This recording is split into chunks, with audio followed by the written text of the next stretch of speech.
Hello and welcome to our service end of year planning webinar. This is Heidi Gluck from Key Advisors.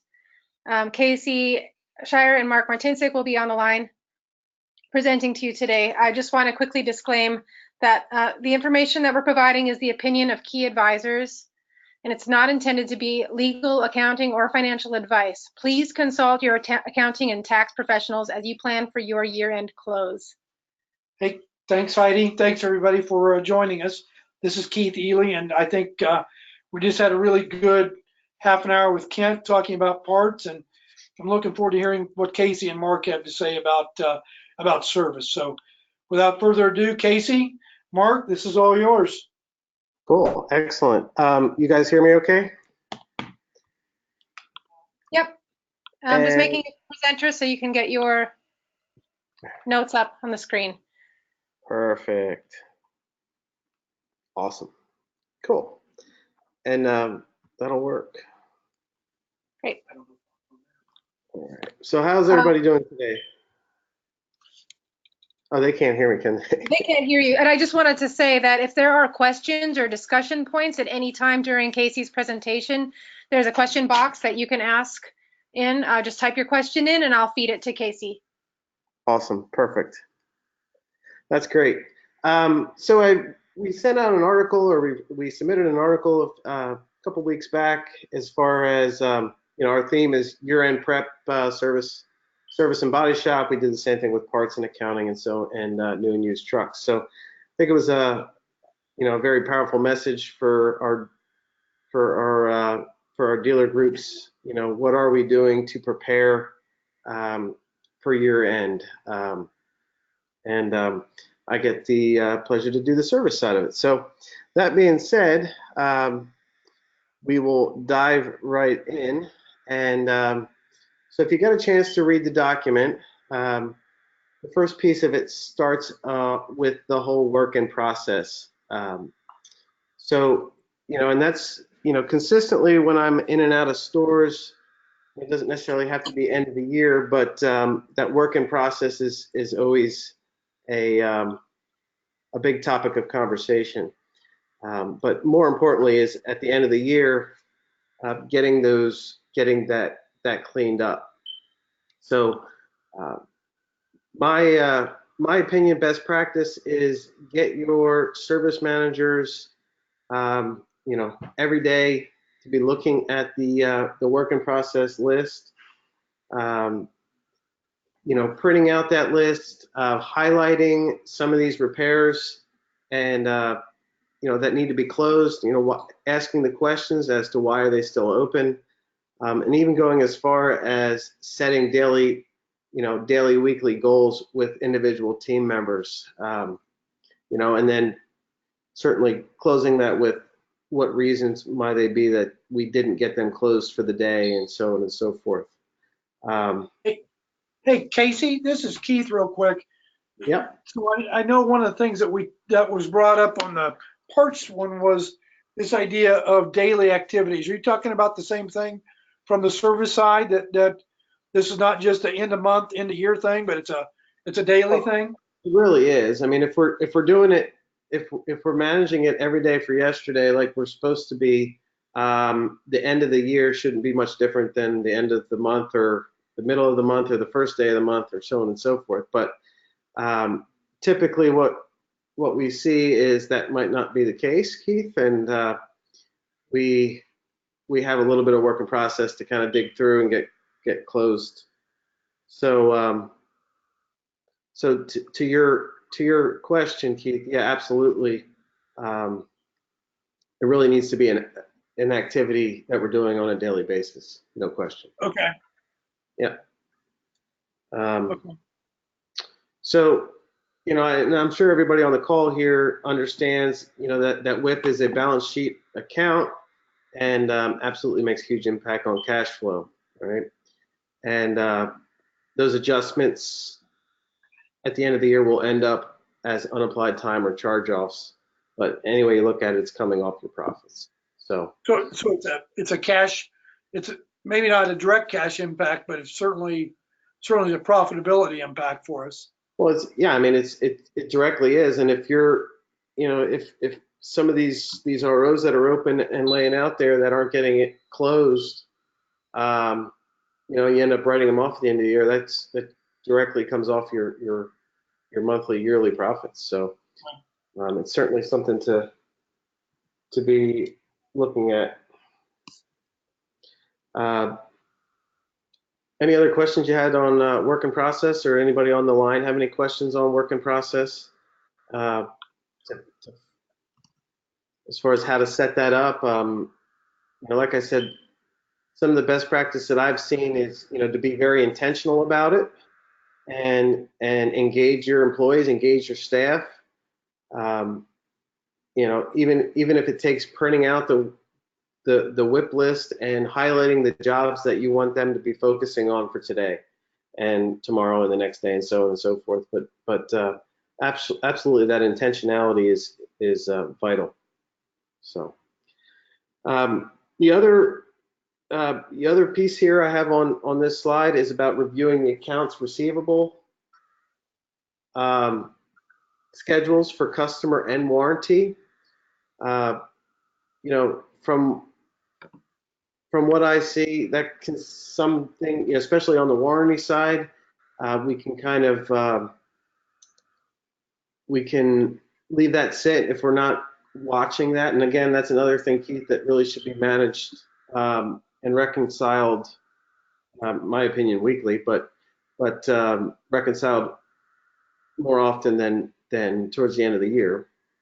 But anything older than 30 to 60 days, you're at risk, and we really need to start asking the questions, because we've confirmed them as sales, and on our income statements they show up as sales, and if they're not something that we're going to get claimed, they're going to end up being write-offs, and that all is going to go right to the profitability of the department. Okay. So it's definitely something that you want to be looking at, making sure we're looking at all the customer schedules and all the warranty schedules, and asking questions about those claims that are in that 30, 60, 90 day frame. You don't want to, go ahead. No, I was going to say, I know you talked about the work in process piece and reconciling that. Just, your thoughts on when the work in process itself becomes a write-off, if you would. Is it after 30 days? Is it, at the end of are we checking to see if the truck's still here? Maybe you're going to cover that later on here. Well, are you talking about the receivable schedule or the work in process schedule, Keith? No, work in process. Depending on,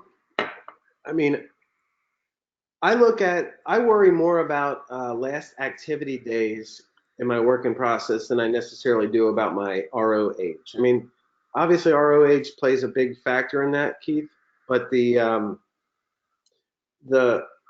how many days has it been since I touched that repair order or touched that repair is more concerning to me than anything. So Okay. If I have a repair sitting out there that we haven't done anything with in 5 to 7 days, to me that's a flag for a potential, low margin repair order. What are the reasons that's causing it to sit out there and us have no activity whatsoever? Okay. Is the concern there. Okay. Thanks. Did that answer your question, Keith? Yes, sir. Perfect.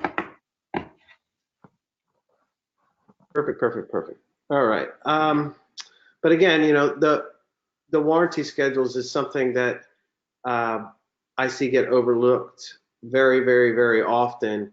And sometimes it's a huge, $500,000, $600,000, $700,000 hit where, if we're not looking at that and managing that on a go forward basis, it can be a huge issue. So anyway, I think Mark just got on. Mark, are you here? I am. Awesome.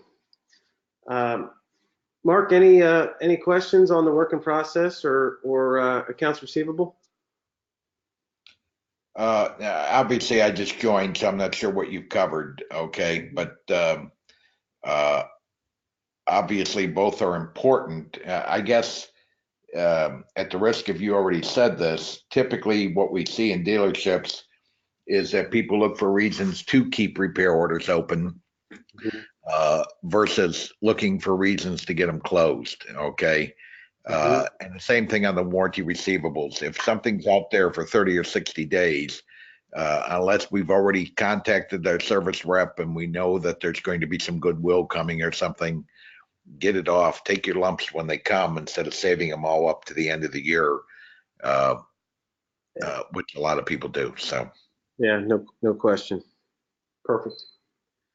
Okay. Um, the next item on the document or article that we addressed is the annual operating budget. And I this comes up, every dealer group I work with, and I can't tell you how many times I see where we create our budget by just applying a percentage to last year's numbers. We might say, it's 3%. We're going to increase our sales by 3%. We're going to increase our net profit by 3%, or whatever that number may be. But really, service especially, parts important as well, but service especially, all you're selling in service is your tech's time and expertise. So, and then it's all measured based on their, how many of those hours are you capturing? What is your actual proficiency in that shop? So if you know how many techs I have and how many hours I typically sell per tech, then I can come up with a relatively accurate, reachable budget. And we want to create winners, not losers. So we want our budget to be obtainable, but we also want to stretch them a little bit. So there really needs to be thought put into, how many techs do we plan on having in January, February, March, April, May, June, so on and so forth. What's our current tech proficiency? What's our current effective labor rate? What do we see? When do we see a labor? When do we plan on doing a rate increase? When's that going to hit? What's our intentions on working with our proficiency numbers? Do we see that we plan on a 5% increase, quarter two, and then another 5 in quarter three? Then you really start creating a pretty good budget on the revenue side. And then what comes into play is your market potential, and then you got to think about your expenses for your equipment, facility upgrades, evaluating the manpower. What are your OEMs putting on you for next year? I mean, are they requiring you to that you might have to add some administrative staff to manage? All that goes into consideration. But I think there's a ton more value in having a budget with some logic behind it than just applying a percentage. yeah, I think what you're saying, Casey, is there's multiple ways to build the budget. The typical way is upper management says we want a X percent year over year gain in sales or gross or net or all of the above. Okay. And you can live with that. Okay. But you need to build the back end of that, the structure, the plan to achieve it, because you may not, if your proficiency is already high, if your effective labor rate is already high in your market, then it's got to be an addition of technicians. So you need to plan for that to be able to achieve it. If there's room in proficiency or effective labor rate to move that number, or if there's expenses that you can eliminate, to your point, Casey, as these programs change from the OEM, if it's going to take more administrative people, that can affect our annual operating budget as well. The preferred way, if we're involved in building these, is to do it the opposite way, to look at all of those things, look where our opportunities are, make sure that the business exists in the market, and then build it. And you may find instead of the 3% you were talking about, that 5% is a very reasonable goal, or vice versa. Okay, but at least you're basing it on the needs to get there. Just saying 5% year over year and we keep doing what we're doing, you're setting yourself up for failure in many cases. Mhm. Yep. Well said, sir. Keith, any questions on that, sir? Keith has stepped away. I don't see any questions from our attendees. Oh, I do see one question just about the deck being available for download. Yes, we'll absolutely send this out for you to print out, and we'll also be recording this webinar. Oh, awesome. Thank you, Heidi. Thank you, Heidi. Thank you, Heidi. You're welcome. We've got about 7 minutes left here, just Okay. for a time check. Perfect. The last piece that I want to cover with y'all is your marketing plan, and what are your marketing plans? What kind of long range campaigns are you planning? Do you do a deep dive in analyzing your competition? Forecasting, planning objectives, strategies, tactics, and so on and so forth. Like what does that look like for you for 2020? There's a lot of different ways to go after that. We typically will do a market survey. Another good exercise to do as an organization prior to the new year is doing a SWOT analysis on service. So, what are your strengths? What are your weaknesses? What are your opportunities and your threats? It's easy to download a SWOT analysis sheet off the internet and hand that out to your service team and try to understand what our plans are for next year and come up with action plans based on on what the outcomes of that SWOT analysis is. Some of the best things that I've seen to drive business. I mean, first off, it comes down to process, but the dwell time today is by far the most important metric in a service department from a customer perspective. They need their vehicle on the road. So building a marketing plan around, decreasing my customers' dwell time and, being intentional again about doing that is huge. And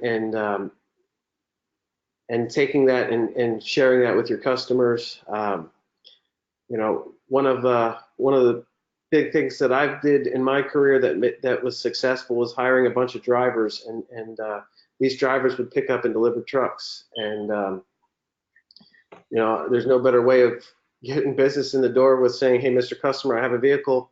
Your vehicle's completed. I want to bring it back to you. Do you have anything else to come back?" And in my experience, 7 out of 10 times they do, and you keep that work coming in the shop. But definitely having the strategy and focusing on that dwell time for a service department. I think the main points, okay, clean up. You've talked about cleaning up all the WIP and warranty receivables and so forth. Okay, get ready for the year end so you don't take as big a hit in that 12th or 13th month. Okay, if you have a 13th month statement. Okay, plan your forecast, build the structure you need, the plan for that structure you need to achieve however you determine your forecast for next year, and then market to that. There's nothing worse than waiting until third or fourth month or any month, and we see that we're behind budget, and now we're trying to throw together a campaign to get more business or add drivers to do pickup and delivery to get more business and so forth. That's reactionary, and often by the time you get it in place, business is picked back up, and now you're discounting some specials that you no longer need to discount. So looking at historic highs and lows in a year, planning ahead for those shortcomings. If I'm looking at drastically increasing my business to hit budget, planning a market campaign around that, being proactive in your approach to year end and your readiness for 2020. Mhm. Hey, Mark and Casey, one thing, and this is an old accountant wondering about this. From the accounting side, in terms of WIP, I know we've got this WIP number out there. You talk about cleaning the WIP up. Any thoughts on WIP reconciliation? Because we get lots and lots of questions about the WIP reconciliation itself. I know we've got just a minute or two, but any brief thoughts about the WIP reconciliation? Well, Between accounting specifically, it should be done monthly, not wait to the end of the year, but it's going to be critical at the end of the year, okay? Because the basics are, I pay the techs X amount of dollars, okay? We know what that is. We know how much was costed on repair orders for the time they were punched in. The difference went to indirect time or available time, which goes to unapplied time, which we all love, okay? And, or is in WIP. Either way, if it's in WIP, it's a cash flow issue, and the longer it's in WIP, the lower the gross profit is. So reconciling it monthly is my advice. Mhm. And looking at it weekly and managing it weekly would be my advice. Casey? I agree 100%. There's not much more to say to that, Mark. Okay. So, And I guess I'd throw one more at you before you guys get done. I asked Kent the same question. You guys got any? We can talk about horror stories, but you got any of your customers that would be good examples for doing the things that you guys talked about in your presentation here? You got a customer that you could, certainly don't tell us who it is, but just some examples of what they do well and the results that they get out of it, in terms of the marketing plan or the operating budget plan or any of this, Casey, that you got for us? I mean, the biggest thing that comes to mind for me when you ask that question, Keith, is having a dedicated process, being proactive instead of reactive, keeping the job live. I mean, you'll hear Mark and I say that 1,000 times a day, because at the end, if I have a repair order that matches my estimate, I can close it. Work in process doesn't exist. We go in and out of these dealers, and it's we got a work in process issue. No, you don't. You have a process issue. The work in process at the end is the effect for not having the process up front, right? And doing things before instead of after. So, that's, we have clients that, once we get that all done and built in there, the last day of the month is no different than the middle or the first. So. Okay, thank you. Mhm. What does it do profitability wise for them, Casey? Well, usually your proficiencies are over 100% at that point. So massive improvements. Okay, thanks. Of course. So this is Heidi. We'll have to close out the webinar at this point. I can take 1 minute of questions if there are any. And Casey, Mark, if you have any last words, we've got about a minute to go. Okay, very good. Mark, any last words? Focus on hours and rate. Okay, upper management will make you manage expenses. Focus on producing more hours and managing that effective labor rate. Stop all the service advisor discounts, and you'll do just fine. Yep, for sure. As my old mentor used to say, manage your ice, right, Mark? That's right. Thank you all very much for attending. For sure. Thank you. Thanks, Mark. Thanks, Casey. And thank you all for joining. Thank you. See you guys. Thanks.